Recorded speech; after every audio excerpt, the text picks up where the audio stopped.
Rama Rama, Hare Hare, Krishna Hare Krishna, Krishna Krishna, Hare Hare, Hare Rama,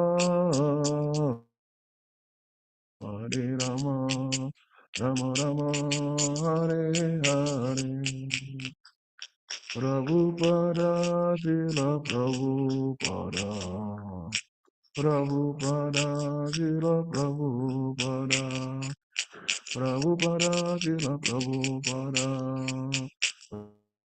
Srila Prabhupada, Gurudev, Gurudev,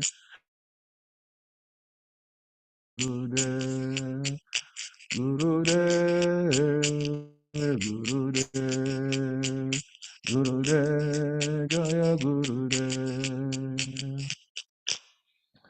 Yam Vishnu Paramamsa Parivrajakacha Stuta Turastata Shishamat Divine Grace of H.R.M. Vrindivati Vedanta Swami Prabhupada Ki Jai Ananta Koti Vaishnavinda Ki Jai Nama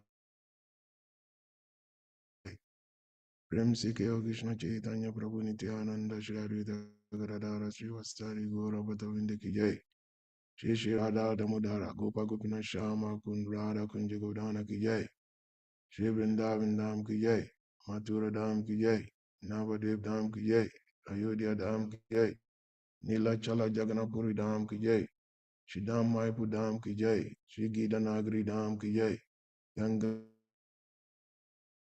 Tulasi Devi Ki Jai Shri Hari Nam Sankirtan Yagya Ki Jai Brihat Marinanga Shila Prabhupada Transcendental Book Distribution Ki Jai Sama Vida Bhakta Vinda Ki Jai Nitai Gora Pramanande. All glories to the assembled devotees. Hare Krishna. All glories to the assembled devotees. Hare Krishna. All glories to the assembled devotees. Hare Krishna. All glories, all glories. All glories to the lotus feet of Shri Guru and Shri Go. Hare Krishna. Krishna Bhutara Shumati Vadite Swamati Namaste Krishna Prava. Prasham Shri Rokaramesha Tivati. Hare Krishna.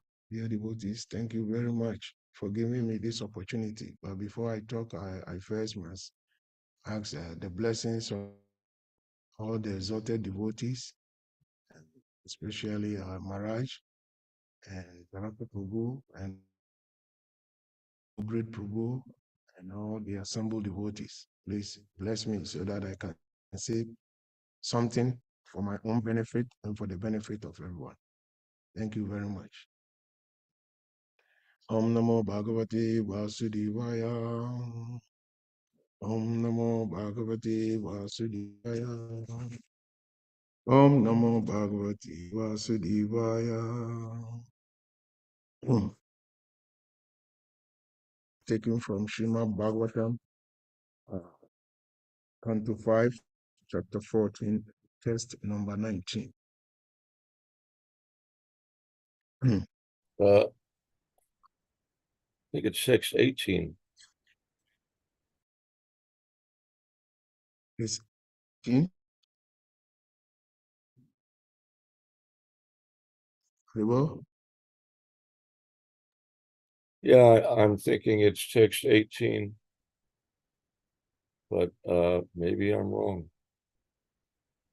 Yeah, they gave me yesterday gave me the test yesterday, and he said I'm reading test 19.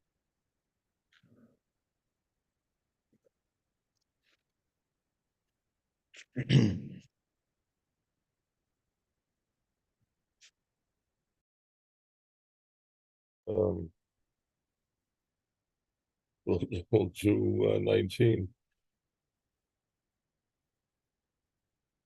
Is that the right test to read? Test 19? No, actually, it is 18. Sorry, Prabhu. I told you 19. Hare Krishna. Okay. Okay. No problem. Very similar verses, Test though, 18. for what it's worth.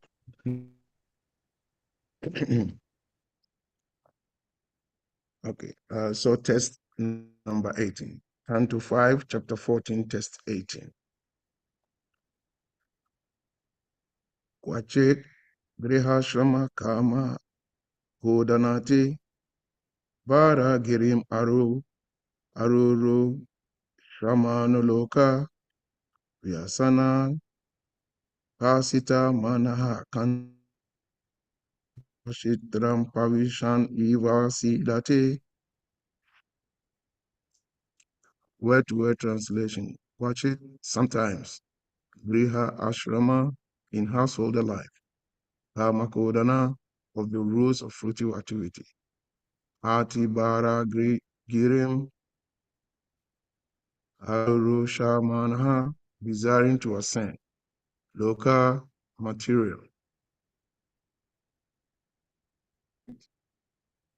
Kasita Manaha, whose mind is attracted. Pantakas Sakara Shitram, a field covered with thorns and sharp pebbles. Ravisan entering. Riva light. Siddhati translation and purport by Srila A.C. Bhaktivedanta Swami Prabhupada. Life, one is ordered to execute many yagyas and fruitive activities, especially the Vivaha Yagya, the marriage ceremony for sons and daughters, and the sacred thread ceremony. These are all the duties of a grihastha, and they are very extensive and troublesome. They are compared to a big hill over which one must cross when one is attached to a person desiring to cross over these ritualistic ceremonies certainly feels pains like the piercing of thorns and pebbles endured by one attempting to climb a hill. Thus, the conditions so suffers unlimitedly. Report. Many social functions for keeping a prestigious position in society. In different countries and societies, in India, the father is supposed to get his children married. When he does so, his responsibility to the family is complete. Arranging marriages is very difficult, especially in these days. At the present moment, no one can perform the proper ritual of sacrifice, nor can anyone afford to pay for the marriage ceremony of sons and daughters. Householders are very much distressed when they are confronted by these social duties. It is as though they were pierced by thorns and hurt by pebbles. Material attachment is so strong that despite the suffering, one cannot give it up. Prahlad Maharaj therefore recommends in Canto 5, Canto 7, chapter 5, verse 5, Hitwatma patam kriham andapam vanamgato yadarim ashriyata. The so-called comfortable family position is compared to a dark well in a field. If one falls in a dark well covered by grass, his life is lost, despite his cry for rescue. Highly advanced therefore recommend that one should not enter the Grihastha ashram. It is better to prepare oneself and remain a pure brahmachari throughout one's life, so that one will not feel the piercing thorns of material life in the Grihastha ashram. In the Grihastha ashram, one has to accept invitations from friends and relatives and perform ritualistic ceremonies. By so doing, one becomes captivated by such things, although he may not have sufficient resources to. In the Grihastha lifestyle, one has to work very hard to acquire money. Thus, one is implicated in material life and he suffers the thorn pricks. Om Gyana Timiranda Shya Gyana Jana Salakaya Takshum Nitam Yena Tasmai Shri Gurave Namaha. Shri Stapitam Nebutali Swam Pakaramaya Dadati Swapadantika. Hey Krishna Karuna Sindhu. Gina Bandhu Jakanta Namustite. Vanjakapa Tarubiascha Kripa Sundabia Iwacha Patitanam Pavanabhyo Vaishnavibhyo Namo Namaha. Shri Krishna Chaitanya Prabhu Nityananda Shri Advaita Gadadara Sri Vasari Gaura Bhattavinda. Hare Krishna, Hare Krishna, Krishna Krishna, Hare Hare. Hare Rama, Hare Rama, Rama Rama, Hare Hare. So, in life, one is ordered to execute many yagyas and fruitive activities, especially the Vivaha Yagya, the marriage ceremony for sons and daughters, and the sacred thread ceremony. These are all the duties of a Grihastha, and they are very extensive and troublesome to execute. They are compared to a big hill which one must cross when one is attached to material activities. A person desiring to cross over certainly feels pains, like the piercing of thorns and pebbles endured by one attempting to climb a hill. Thus, the condition so suffers unlimitedly. So thank you again for giving me this opportunity to say something. And so let's part was trying to draw our attention to in the purpose. There are many social functions for keeping a prestigious position in society. That first line is very important for us to understand what actually the text is trying to give us. It says, there are so many social functions that we do a prestigious position in society. In other words, if we are attached, if we are so much concerned about the position we occupy in in the society, then there are so many things that we have to go through to really be able to achieve that position, to be recognized as such. Hence, you see a lot of people, in order for them to be able to keep their prestigious position in society, they wouldn't mind going to any extent. If they have to lie, if they have to kill, if they have to, commit any abominable act, they don't care. As long as that will help them keep their prestigious position in society. So, similarly, in our life, be you a Grihastha or you are a Brahmachari or whatever it is, if we are so much concerned about keeping some social positions, if we are so much concerned to be recognized in a particular social position, then the same thing applies. We sometimes go to the extent of caring about exactly what we do to achieve that prestigious position. And in this way, we put ourselves in such a precarious situation where it will be very difficult for us to climb the ladder of devotional service, devotional path. And so Srila Prabhupada, being so merciful, has given us a simple way of life. He said, wake up early, chant Hare Krishna, eat some Krishna Prasadam, and your life will be sublime. He made it so simple. He kept it so simple for us. What is the point in trying to acquire some position on the social platform for people to recognize you that, hey, I'm such and such a person? At the end of what will that social position do for you? Powerful people have come.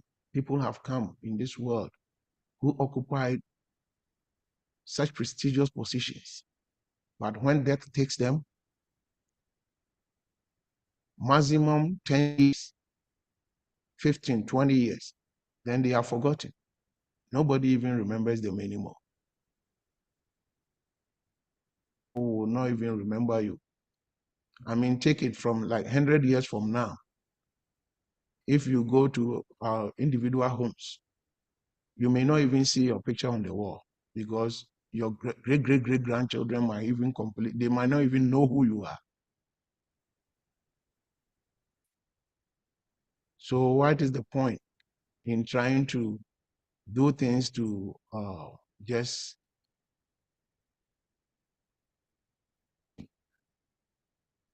whilst you go through, I mean, what do we call it? Strenuous efforts, abominable, you make abominable efforts just to put yourself in that situation.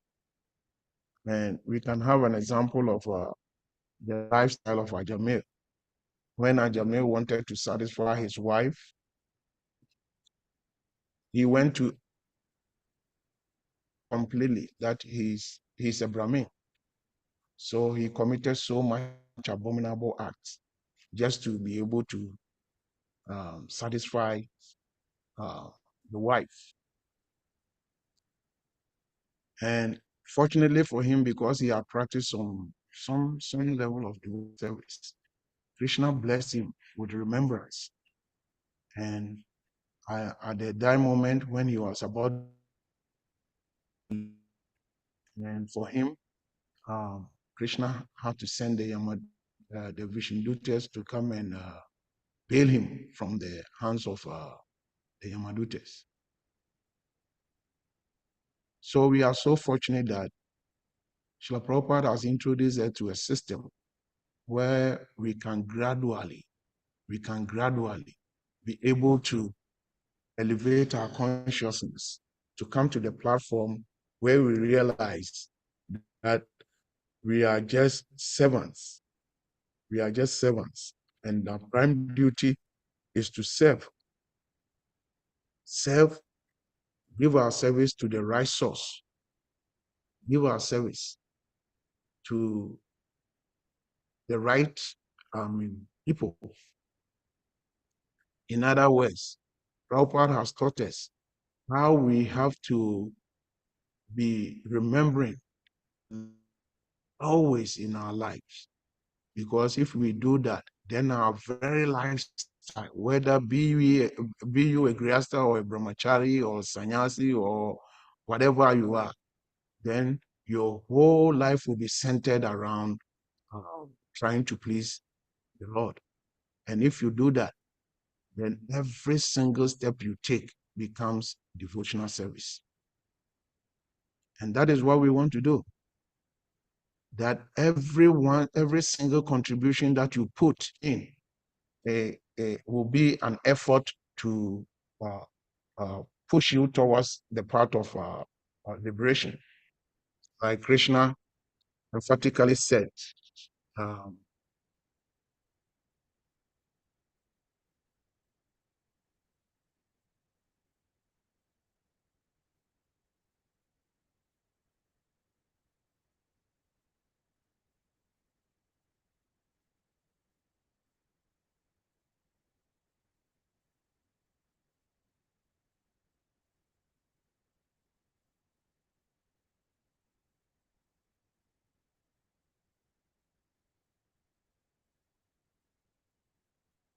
Mm.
Haribo. Hare Krishna. I think we are back. Yeah, Yes, like I we can was hear you. saying, you can hear me now, right? Yes. Okay, thank you. Yeah, there was a technical problem, and so the technicians came here immediately to resolve the issue. Like I was saying, that Srila Prabhupada, we are so fortunate that he has given us the process by which we can make our very existence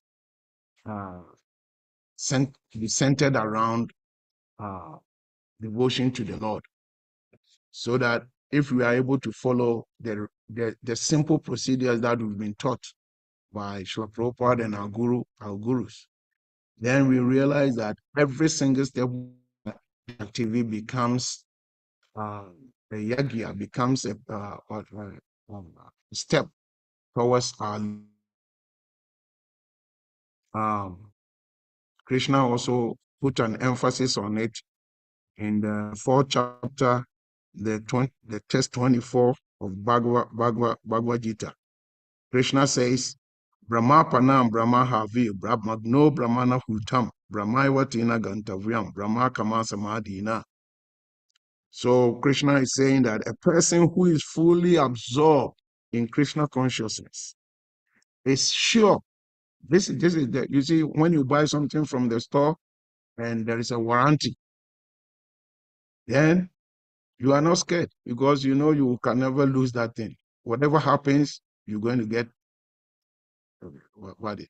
get your thing back, or you are sure to not to lose your money. So here, Krishna is giving us a sure warranty that a person who is fully absorbed in Krishna consciousness is sure to attain kingdom because of his full contribution to spiritual activities, in which the consummation is of the same spiritual nature. In other words, Krishna is telling us that once we give ourselves, we establish ourselves in devotional service, when we become fully conscious of him, then every single step we take becomes devotional service. Our eating, our sleeping, our walking, our talking, everything becomes service to the Lord. So in this way, our family life, whether you are a grihasta, the way you interact with your children, your wife, your associates, everybody becomes spiritual practice. In this way, it gives you what we call the opportunity to walk towards your liberation. But if we don't do that, and we rely solely on our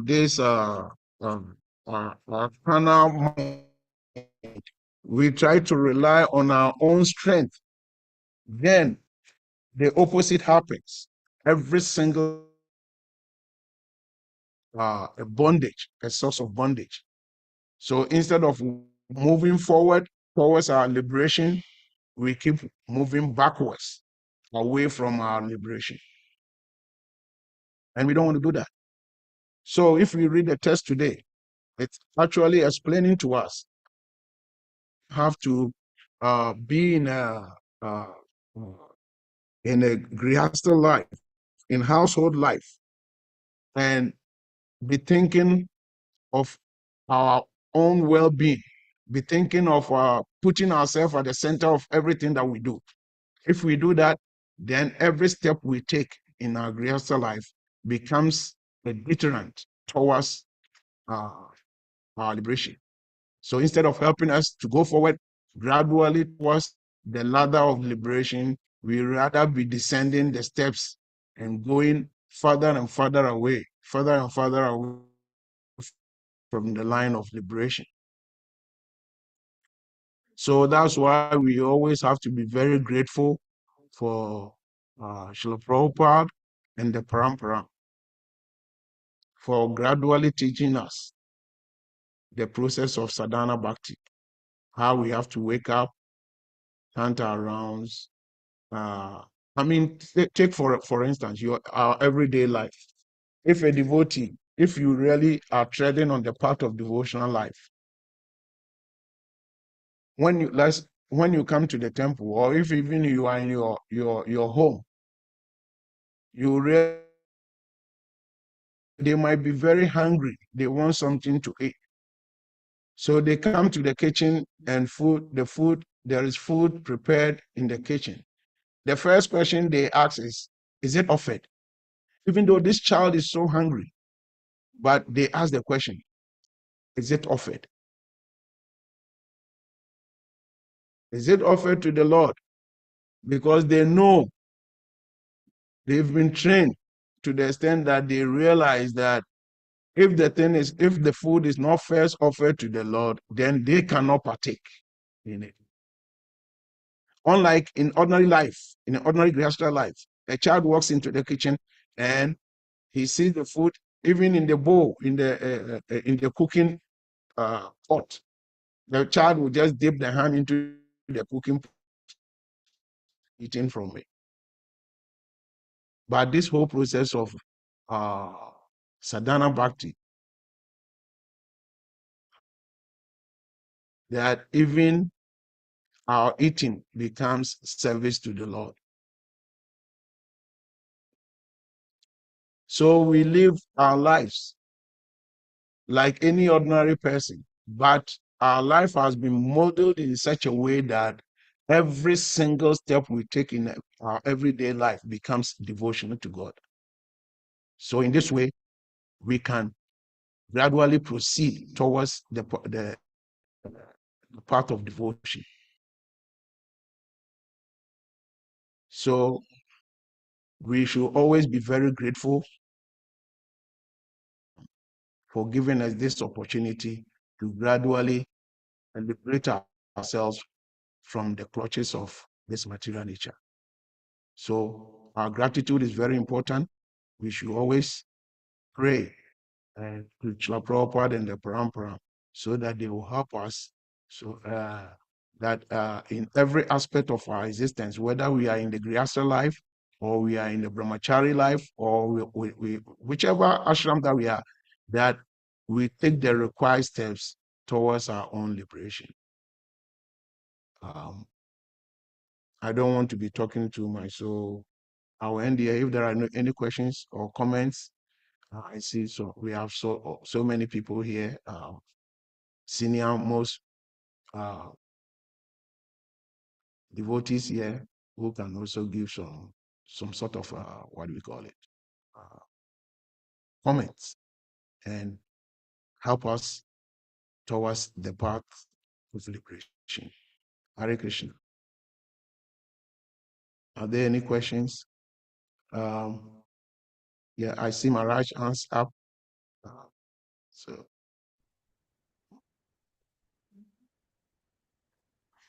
Hare Krishna, Prabhu. Thank you for nice discussion, reading and Bhagavatam, and reminding us to be grateful for what Srila Prabhupada and the Acharyas are giving us, whatever our ashram.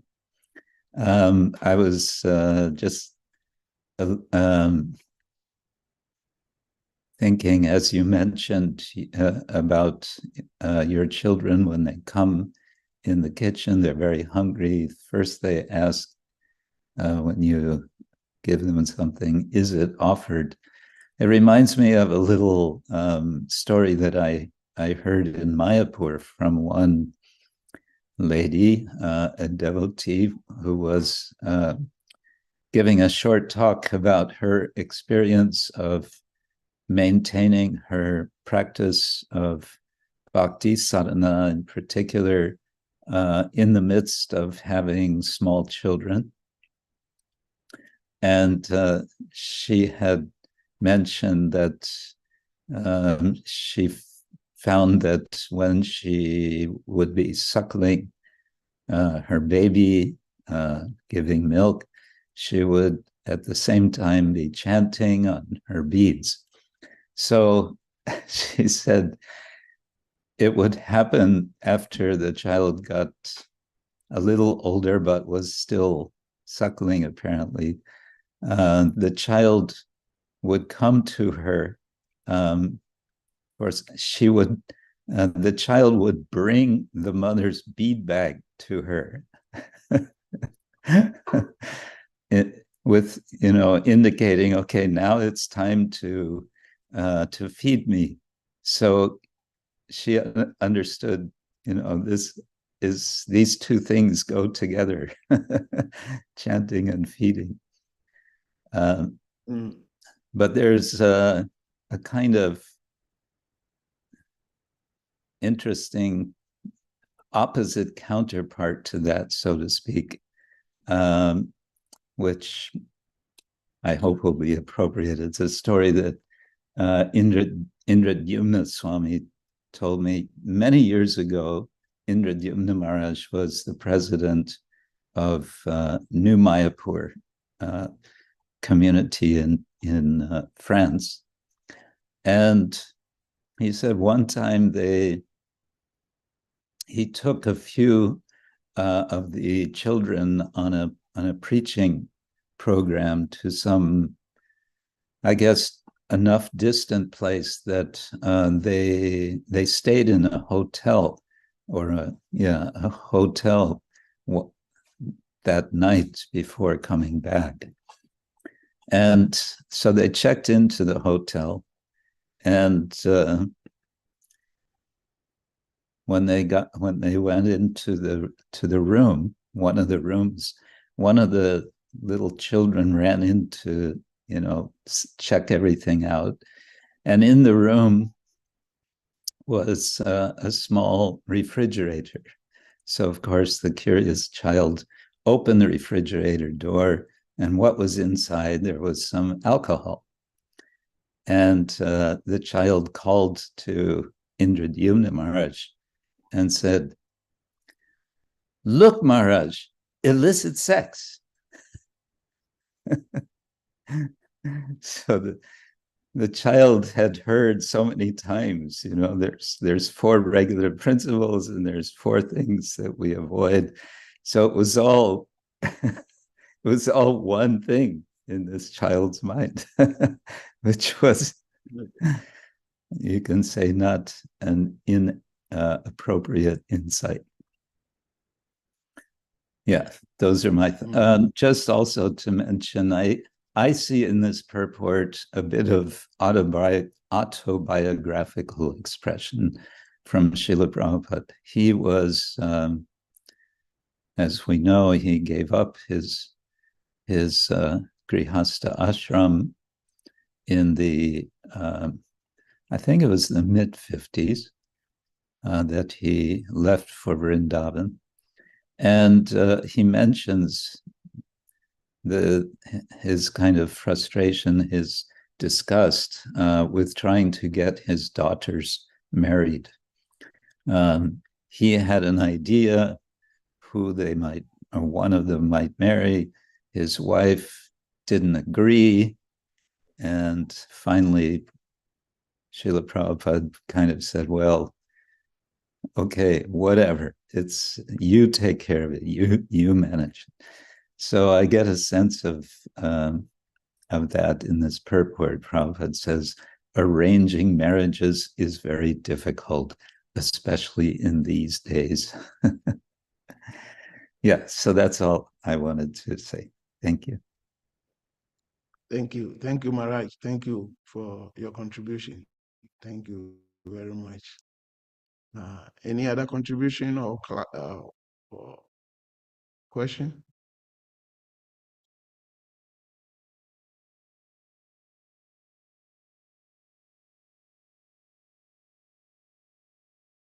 So, yeah.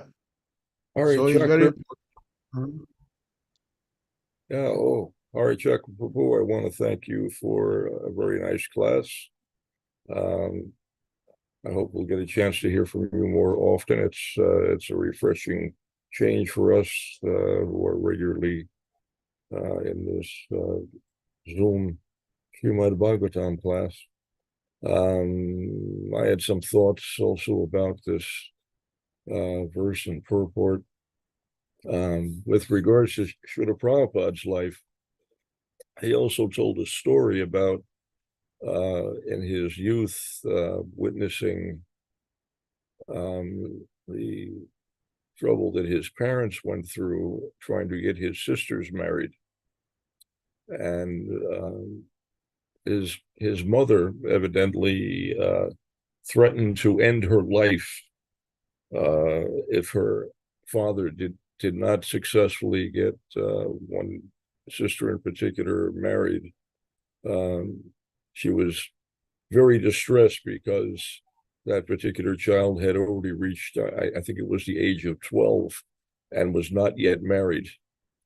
And the mother was so distressed at this fact that she was threatening to throw herself off the bridge, and in that way trying to pressure Srila Prabhupada's father to take some action immediately and get this particular daughter married.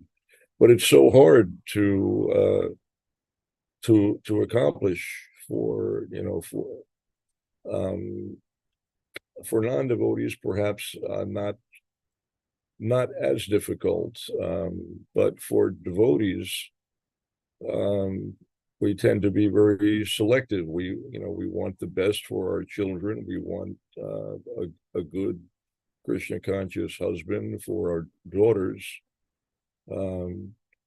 Marrying the daughters is the major hurdle.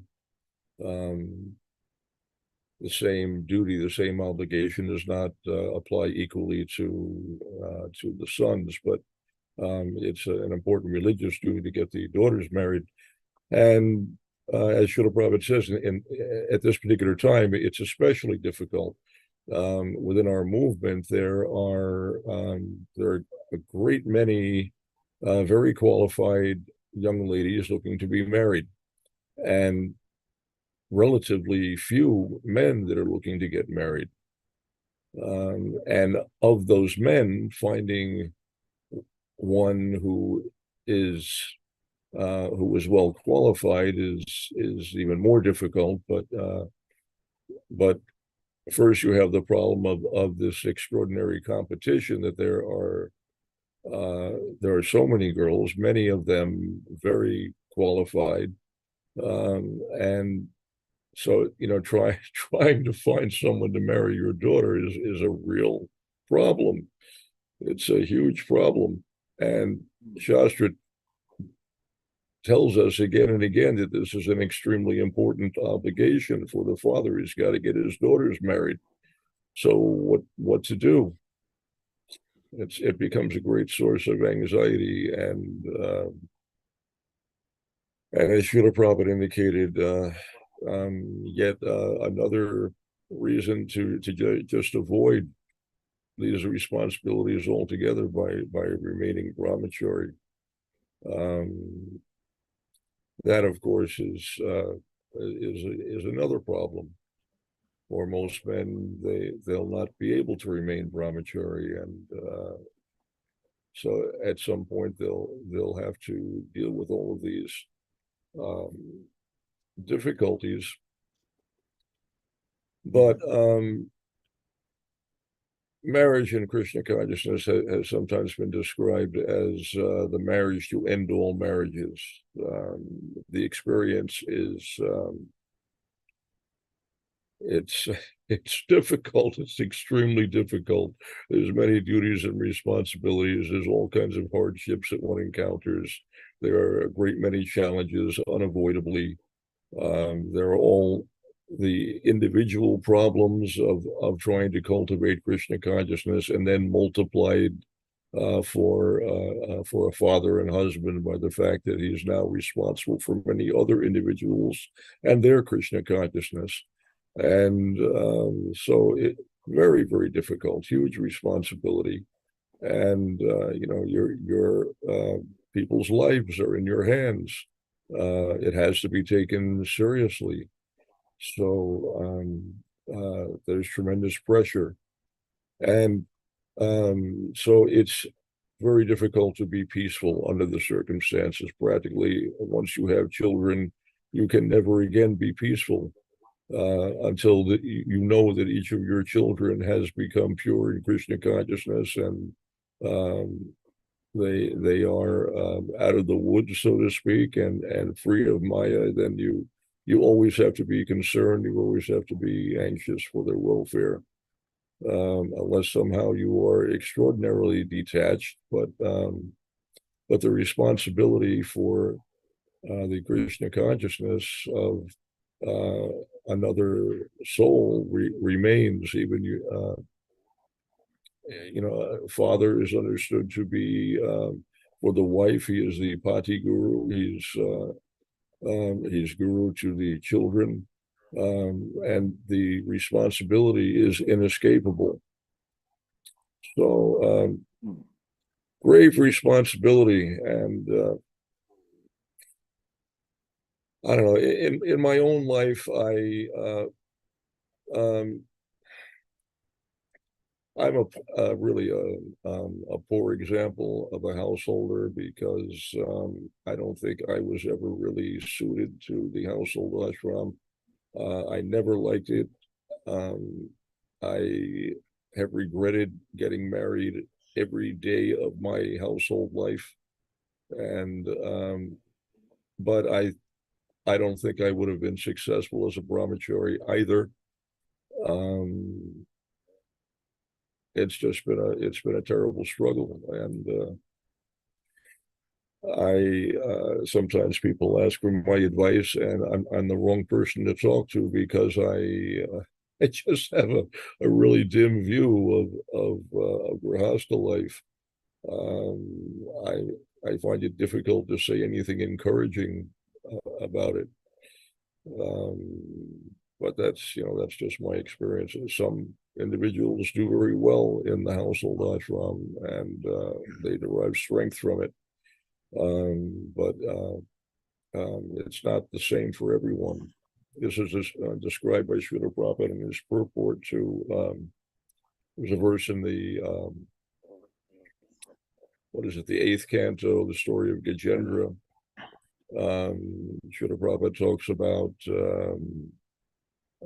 how the crocodile was in his element in the water and deriving strength, whereas Gajendra was outside of his element, and so he was losing strength. He compared this to the ashrams, and that one should fight from a position of strength. So for some people, they will derive strength from being situated in the household ashram. But he said what constitutes a position of strength will not be the same for everyone, because there's 3 modes of material nature, and everyone has an individual nature. We're not all constituted in the same way. So for some people, the household ashram can act like poison, whereas for others, they'll derive great strength and do very well. It takes some deep reflection to try to understand which sort of personality you are, and it may not even be possible to understand until you actually have the experience. But I think my constitution is such that I'm really not the right person for the household ashram, but neither am I, particularly qualified for anything else. It's Kali Yuga. I'm just, extremely unqualified for any purpose. I wish everyone the best. Those who are really entering the household ashram. Perhaps you'll do quite well. I don't want to be a source of discouragement, but thank you, Prabhu Tareka, for all the information that you have given here. But the solace that I take in everything is that, personally, the solace I take is that whether we live as devotees or we live as ordinary people in the world, it's a struggle. So you struggle anyway. Wherever you are, you struggle. Your responsibilities somewhere anyway. I mean, one thing we devotees we don't realize is that because we are a small community, we see everybody's I mean, whatever is happening to each and every one. And sometimes we tend to think that, oh, where are we going through all these hardships? But if you go out there, people are really suffering, really, really suffering. But so than to struggle as an ordinary person. I mean, at the end of the day, you have something, what do we call it? An insurance policy. Krishna has assured you that all this your struggle, he has told us that just a little endeavor on this part will save the dangerous part of fear. So that is our insurance policy. But if you are out there, it's like you have, if anything happens, you are finished. So Mother Vrajalila and Kivera, so Vrajalila, is it Vrajalila or Kivera? Your hand up. Maybe you can say something. Yeah. I think. Haricakra Prabhu, Nithagaranga, Hari Hari, put on my camera. Thank you so very much. Thank you. You know, I was appreciating how you spoke about gradually proceeding on the path. You mentioned that like 5 times in your discussion today. So I was reflecting on that and just appreciating how that awareness of that it's a gradual process on this path of bhakti, and whether, as you said so nicely, whichever ashram we're in, how to be grateful. Maharaj mentioned that. And also you emphasize prayer. I really appreciated how important that is, again, in any ashram, to just stay in prayer, because as you're saying now, everything is difficult. And I just wanted to briefly mention to Tarka Prabhu how much I appreciate his vulnerability and transparency with, his level of where he might be at in terms of the Grihastha ashram. I want to acknowledge that point he made, that he would not have done well in the Brahmacharya ashram, and just to be appreciative of the fact that you have, Tarka Prabhu, such a saintly wife and 3 beautiful children. So that's quite a beautiful example of Grihastha life for so many of the young devotees that are taking Grihastha life right now. So even though personally you might have been conflicted about that, the fact that you have exemplified a life of being exemplary as a father is very much appreciated. Okay, that's my little takeaway. Thank you very much. Yeah, thank you, Mother Rajala. Thank you very much. And like you said, we appreciate all these devotees. And one thing, like I keep saying, that we have to be very grateful to Srila Prabhupada and the Parampara, because there's one basic thing that we are being taught. We hear it over and over again, that we shouldn't put ourselves at the center of our activities. We should do it as a service to the community, as a service to the devotees, and as a service to the parampara. Once we are able to put our mindset, we are able to absorb this message, and we like that, then we know our lives will be very successful, no matter what we go through. And I appreciate all these elders in the community, and how we all come together and try to do things for the benefit of each other, and not trying to put ourselves as the center of attraction, because that is the basic difference between spiritual life and material life. When you put yourself at the center, Param at the center is spiritual. The activity remains the same, but our state of consciousness is what is important. So thank you all very much. And there is this last story I want to just relate to everybody. And I think it's time for the next program. So I'll tell the story because our time is up. So thank you all very much for giving me this opportunity. And I thank you all. I appreciate all the blessings that the devotees you have given me, especially Maharaj, Taraka Prabhu, Rajalila, all my elders, all the blessings that you showered on me, and Yasudev for also engaging me in this particular service. Thank you all very much. And please keep blessing me so that I in the service of devotees and Guru and the Parampara. Thank you very much. Hare Krishna. Srila Prabhupada ki jai.